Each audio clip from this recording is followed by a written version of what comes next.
Welcome to the McFeely Mess Podcast at Inforum.com. In-depth conversations and opinion covering a variety of topics from the world of news, sports, and more. Here's Mike McFeely. All right, welcome to the podcast, and we have what I would deem a special guest on the McFeely Mess today. His name is John Millea. He is a longtime sports writer, and I don't mean that in a negative way, John, but I mean that in a tip of the cap sort of way.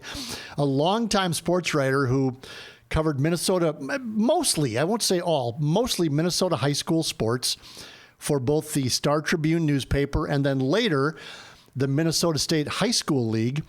And we have John on today because he has a book coming out in the near future that you need to check out if you are a person like myself who is essentially a lifelong Minnesotan who has been to dozens of high school gyms and football fields over the course of my career. Not as many as John, but I've been to a few. It is an absolutely tremendous book, and we're going to talk about that today. It is titled Prepville, Minnesota, Unforgettable Stories of High School Sports. Hello, John. Congratulations. I know your book's not out yet, but congratulations on finishing your book.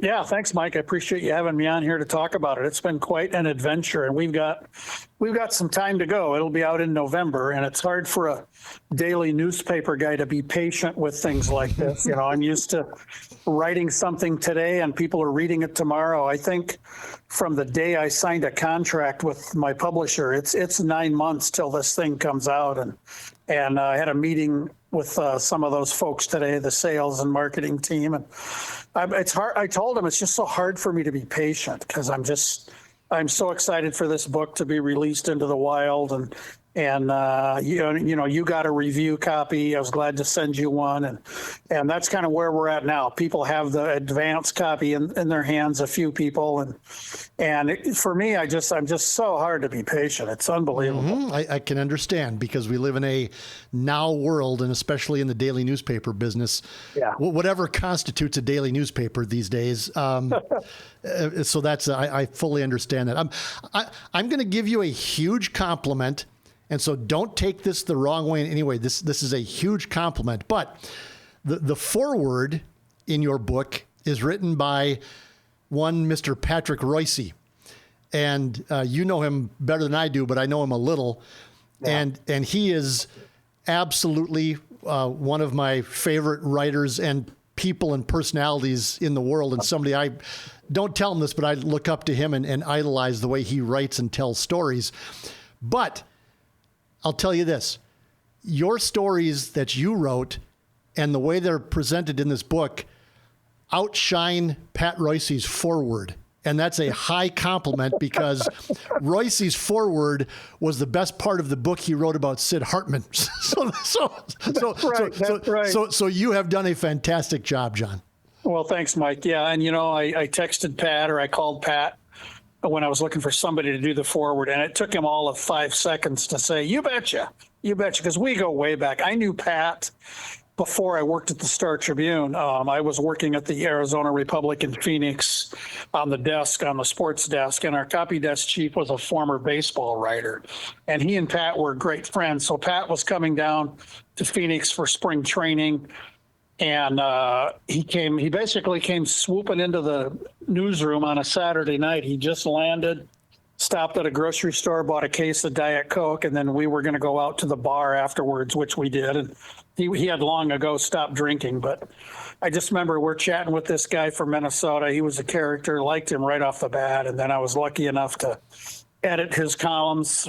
My first 5 years at the Star Tribune, I was on the sports desk, got to know Pat so well, and just a great friend, a great agitator. But yeah, he's the best there. We all look up to Pat. Yes. I mean, everybody in this business does. Absolutely. And to have him write that for my book, that just means the world to me.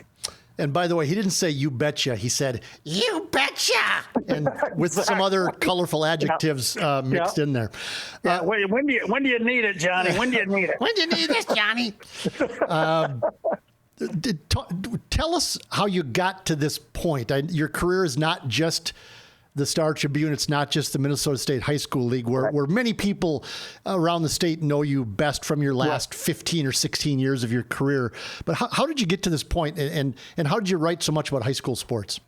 Yeah, I'm a lifelong journalist, worked at 3 newspapers in Iowa, then Phoenix, then came to the Star Tribune in 1991, left in 2010, was offered this job at the high school league, which was an unbelievable opportunity. And originally, like I said, 5 years on the sports desk at the Star Tribune. Then I became a general assignment sports reporter, and I did everything. I covered Gophers hockey, kind of the transition years from Doug Woog to Don Lucia. I really enjoyed that.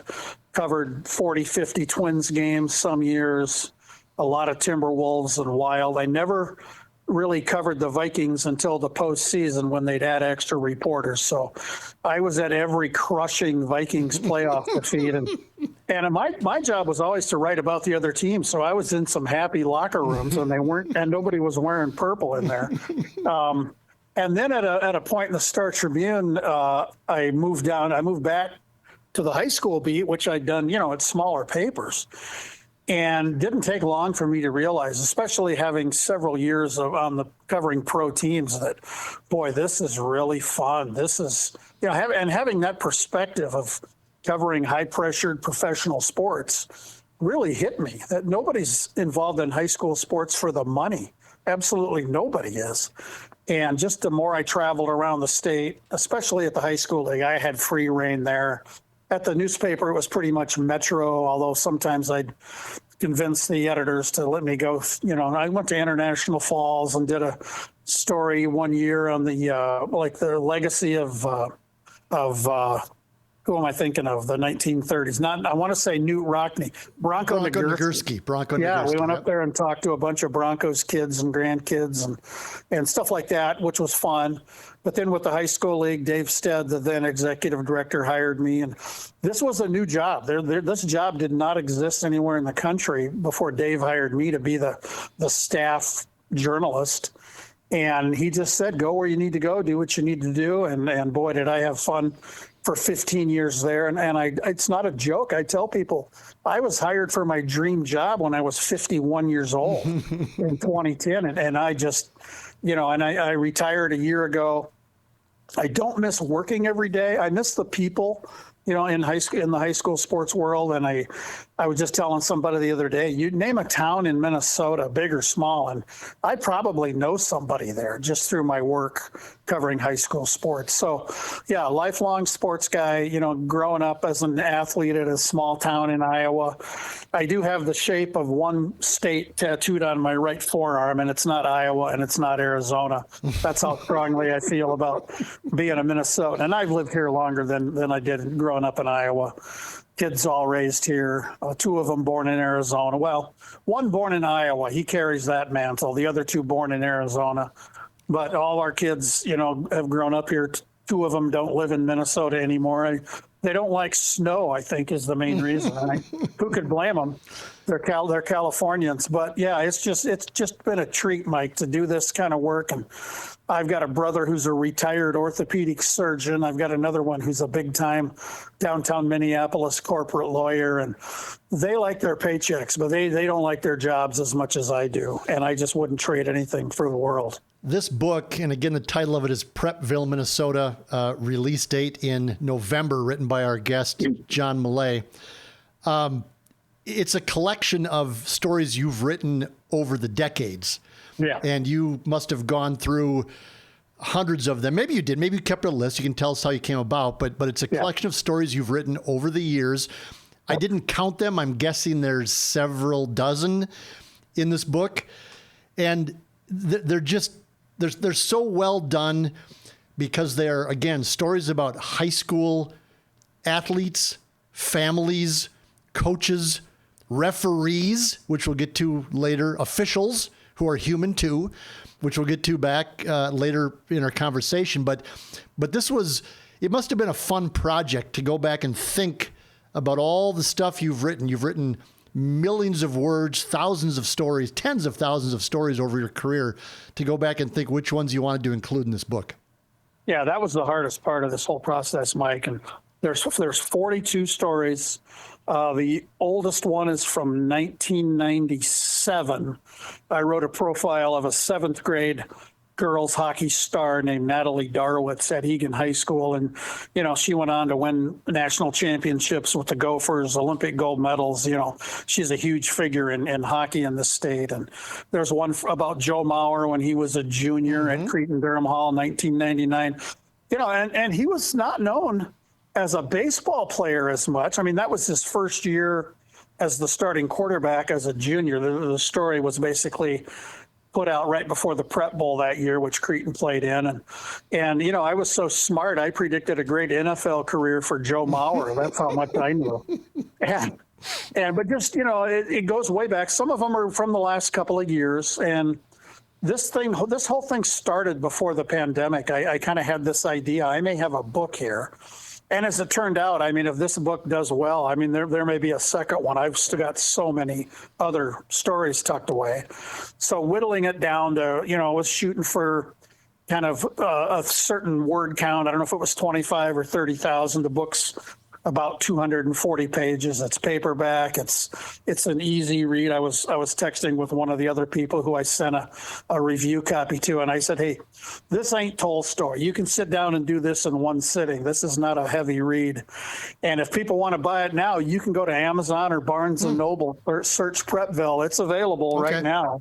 And I think, I don't know what kind of sales we're doing now, but the big push from the publishing company will come out later as we get closer. But yeah, so before the pandemic, I had this idea, and I had access at the time to the Star Tribune's library, basically their database. So I basically looked at everything I'd written there, high school related, had access to everything I'd written at the high school league. And I don't know, I just went out, got a yellow legal pad, started listing dates and headlines. And I went, and I don't know how many original stories were on this list. It was a lot more than 42. And I tried to find a good mix between the seasons. The book is separated into fall, winter, and spring. A good mix of female athletes, female sports, along with the boys. Officials, like you said, I've written a lot about officials. A couple of stories in there. Profiles of coaches. There's several stories about kids overcoming just huge obstacles to be athletes and succeed. But just the whittling it down to whatever the word count ended up being, and that was torture, Mike, just to try to figure out. Well, this one's an automatic. I kind of had them in categories. These stories have to be in this book. Here's some that are on the bubble, and then here's a bunch that maybe can wait for another book or never be seen again at all. So the pandemic really wiped out the kind of the small publishing industry, and I'm going with a small publishing company in Mendota Heights, North Star Editions. The actual on the book, it's under the Press Box Books. That's kind of their sports arm. But I was getting pretty close to coming to some kind of agreement with them when the pandemic hit, and they got annihilated, and now they're back. And I'm super impressed with the people I'm working with there. But as I knew I was going to retire at the high school league, and I knew I retired a year ago now, and I knew basically 2 years before that what my timetable was, because it worked out great. I got my last paycheck from the high school league, and a week later I got my first Social Security check. The timing, that's good. The timing was perfect. I'm no smart guy, but I figured that out, and it kind of had this idea. Got back with North Star Editions. In the last couple of years I was working and had a lot of discussions, and finally I sent them the manuscript I'd come up with, and we signed some papers, and the thing's in the works. And I think from the meeting I had today, in a couple of weeks, this thing is going to start being printed by somebody somewhere, and the boxes of books will be shipped. Although it's, like I said, it's so hard to wait until November to get this off the deck. Yep. Interesting process for a daily newspaper guy. So I'm a writer myself, and been doing it a while. And so when I read things, I like to look at the style in which people write, and I like to think about how because it's a torturous burden that we writers carry, John, that we can't just read something and enjoy it. We have to read it and think about how the person went about writing it and their style and the words they use and all this. But I'll say this is one thing I picked up was you are relentlessly positive in your writing. And I know it's high school sports, and I know that's your personality, but the book is relentlessly positive. And so if people are looking for something to read where they don't want to be weighed down by whatever's going on in the world, and we don't need to get into the details, but if you want something where you can sit down and read 3 chapters and walk away, which is the way I read it, was 3-4 at a time, and I had to go do something else in my life. But you can walk away going, God, that's pretty good. I feel better now. And the other thing I picked up, and this is a talent that you have, is you give a great sense of place when you write. It's something that maybe I lack in, because I'm not necessarily going for the relentlessly positive or the storytelling all the time, but I could picture myself on the small town football field. I could picture myself in a gym in Chisholm, Minnesota. I could picture myself in a hockey arena in Warroad, Minnesota. And you do a great job of describing details to put people in the place where you reported from. So kudos to you. Yeah, thanks, Mike. Yeah, that was always important to me. And, back when it was called Twitter, I loved going to a place that I'd never been to and posting pictures. Welcome to the gym in Chisholm, Minnesota. Welcome to the Duluth East High School football, whatever it is, just to let people know I could take people with me on these journeys across the state. I really enjoyed that. And this all goes back to, I think, my early days in Grettinger, Iowa, 800 people. My dad was the barber on Main Street. My mom was an elementary teacher, 6 kids in the house, and I describe it as a combination of Mayberry and Leave It to Beaver. It was pretty dang innocent, but I just have such great memories because, whatever season it was, I was out for the sport. And my journalism career started as a sophomore when my English teacher told me the lady who ran the weekly paper in town was looking for a student to write the football game stories. And my English teacher, Mrs. White, and this is in the book, she pulled me aside after class and said, "Hey, you're on the football team and you can write." And I was dumbfounded. What do you mean I can write? In the newspaper for people to read? And that got me started. And I did that. I was a full-time sports writer for my final 3 years of high school. And a lot of this goes back to that. I have such fond memories of our gym, our football field, everything that went on. And I think people like to, when I'm traveling around the state, whether it's to Hancock, Minnesota for 9-man football or Minnetonka High School for some big event, it's just, I like to take people with me. And that was a huge part of the enjoyment I got from my job. And you want to paint that picture with words too. And I always enjoyed that.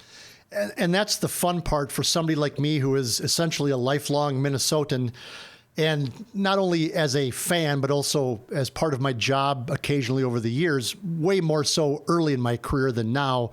But you can go to a high school football field and people literally are lining the sidelines with their cars.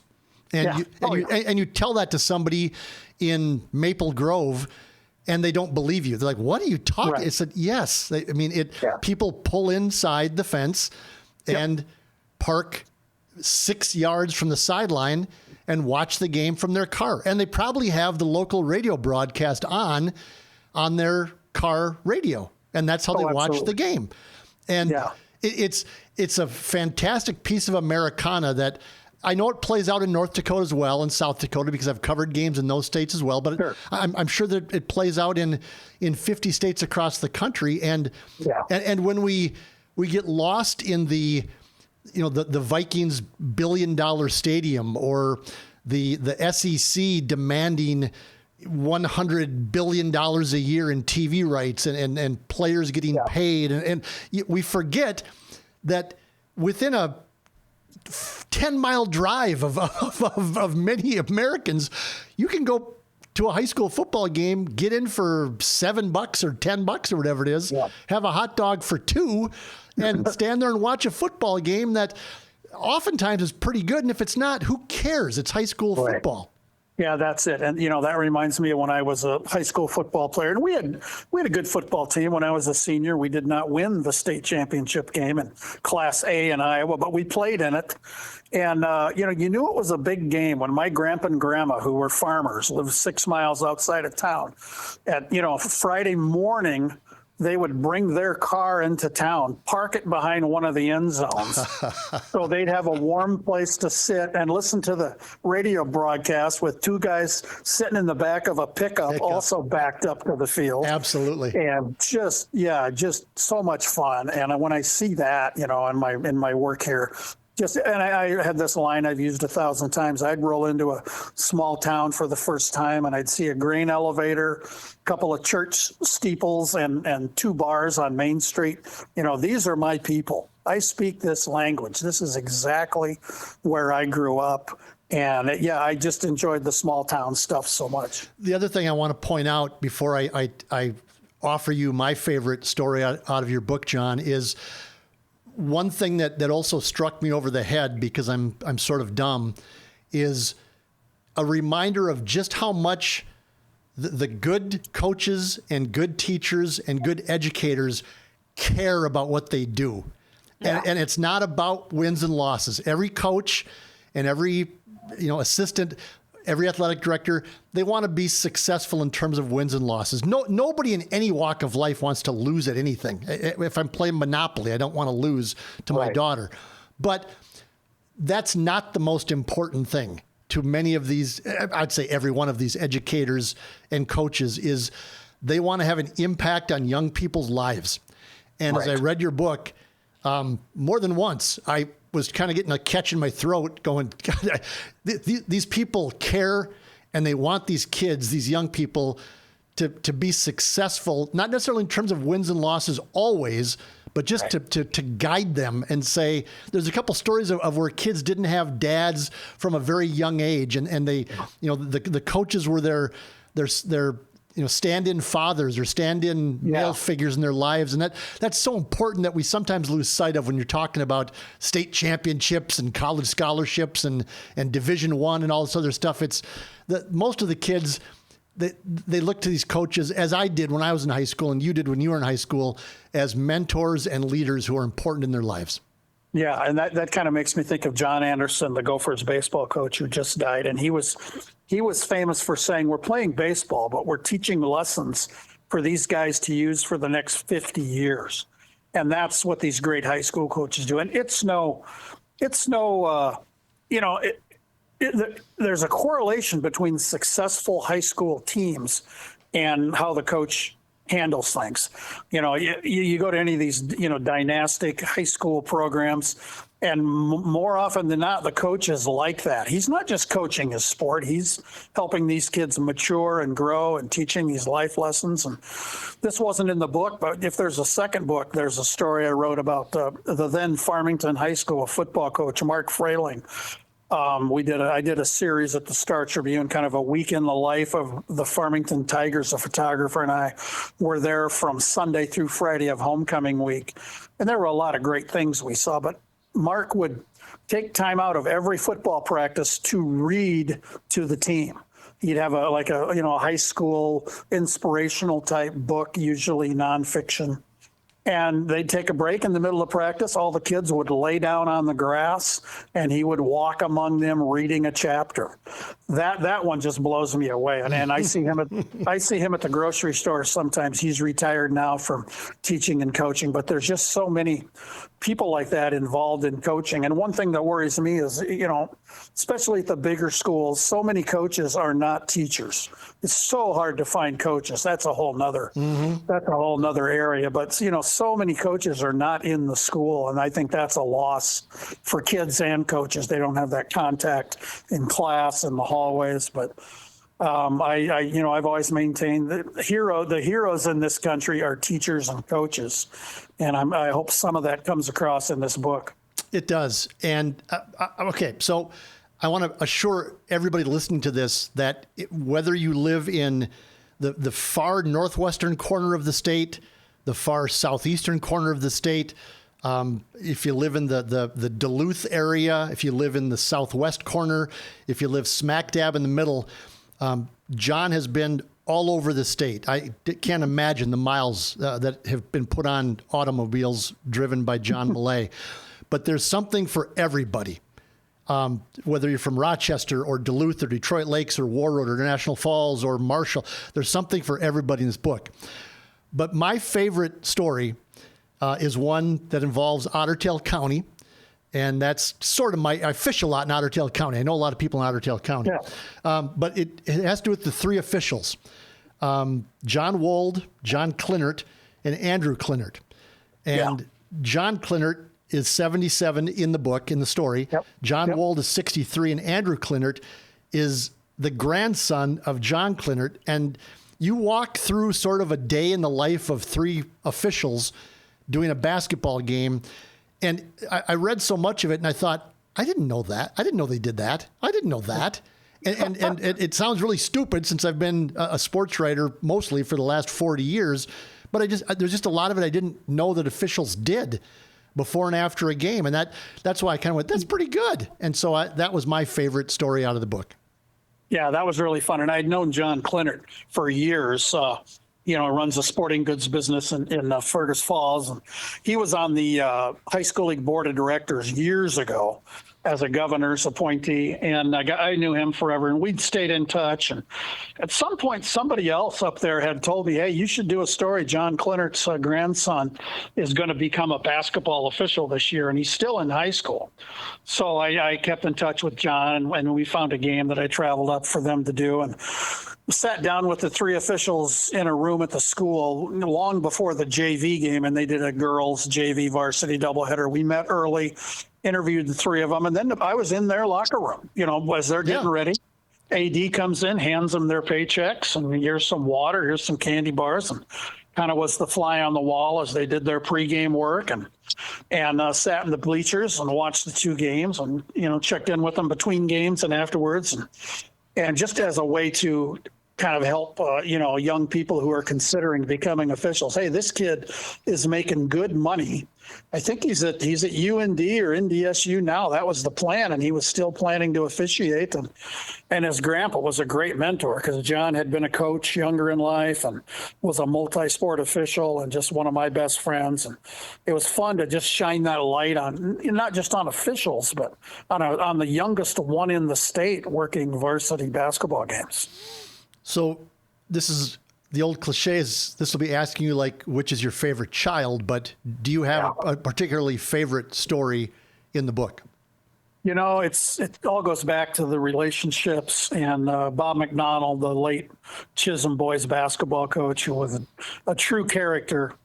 There's a profile of him from, I think it's 2003. I rode the bus to an away game and kind of got inside the locker room. And with a lot of these stories, having that access, hey, I'd always ask a coach, would it be okay if I was in the locker room before the game, at halftime and afterwards?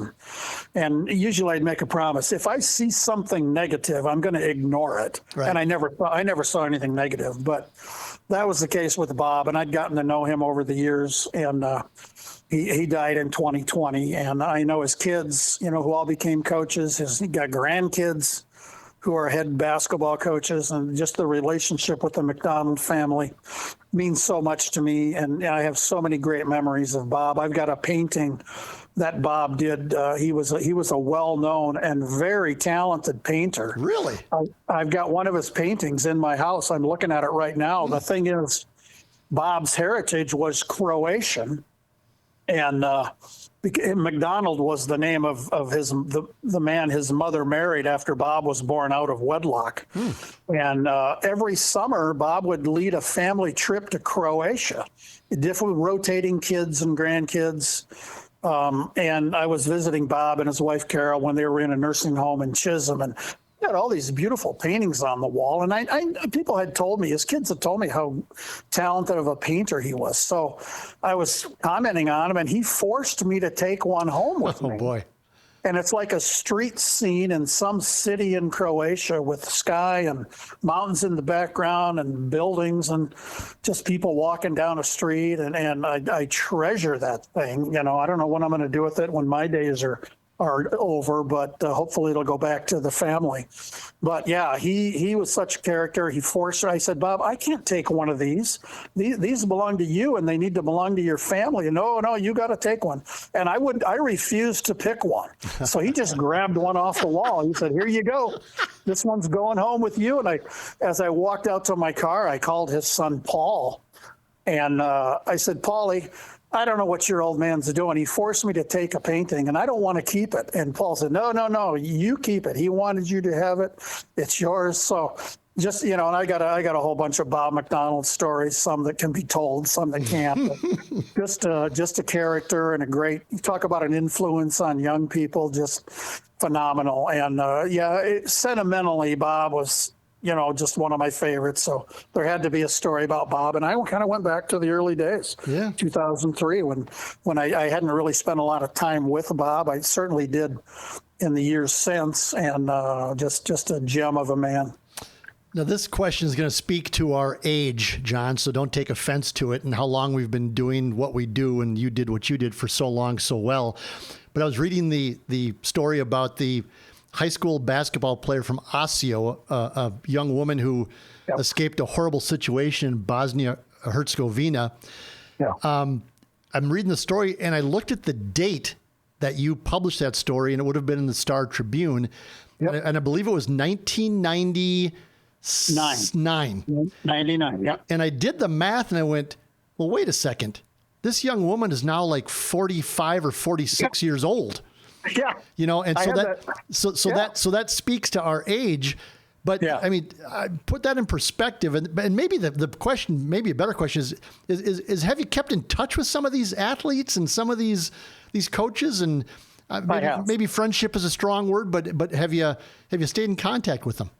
Well, like Natalie Darwitz, she was 13 when I wrote about her in 1997. So she's 40 something. And yeah, we've stayed in touch. She was a high school coach at times, and we've stayed in touch. Now, the young lady you're talking about, Hannah Pelto, who led Osio to a state championship in girls basketball that year, 99. She went to Harvard and played basketball, and I had lost touch with her. Speaking of a great story, by the way, but go on. I mean, it's phenomenal how she and her parents and her brother basically escaped a war on the last possible day they could get out, and were refugees and ended up in the Twin Cities. And I did reconnect with her just in the last couple of months. I found her on LinkedIn. She's a high-powered corporate executive. And the other day, 2 days ago, I was going through 2 or 3 boxes of things I'd brought home from my office when I retired. They had been in the garage for a year. And I found a thank you note from Hannah. She wrote to me, after that story came out. I've still got that. So I've got contact. I've got an email address for her. And what we're hoping to do is put together like a companion podcast to the book, where I'll be interviewing a lot of these people who are in the book. Yeah. The Hannah Peltos, the Natalie Darwitzes, probably a member of the McDonald family, and a lot more. So I've been kind of working on trying to find some of these people, if possible, for this podcast we're planning, which won't be out till the fall either. But yeah, it's just so fun to go back through these and to be able to renew those relationships with these high school kids who are now, not only adults. I mean, they're probably closer to retirement than they were, than they were to high school. Right. Yeah. So that's been really fun. That's just a beautiful part of this. I'm going to stop it here, John, because I could do this for another 2 hours, which I'm sure you have no interest in doing, is talking to me for 2 more hours. But that'd be great. But we're going to leave some mysteries and some teases out there for people to not only purchase the book, but read it and hopefully buy it for other folks for Christmas and for Thanksgiving and things like that. But I will throw this out there that at the end of the book, you do make some favorite choices of stadiums, gymnasiums, concession stands, mascots, nicknames, all these things. And I think people will find those extremely interesting. And that also, by the way, I don't want to spoil anything, but I did not know South St. Paul's mascot. And when I read that, I literally burst out loud laughing. It is hilarious. It is fantastic. So that's it's one of the greats. It's not largely known. No, they haven't been on the big stage much, but yeah, I'm not gonna give it away either. But it's just an unbelievably great mascot. John, make the sales pitch one more time for our listeners for your book. Yeah. If anybody wants to order this book now and have it shipped out on the day it becomes available, go to Amazon or Barnes and Noble. Search for the word Prepville or my last name, Millea, and you can order it now.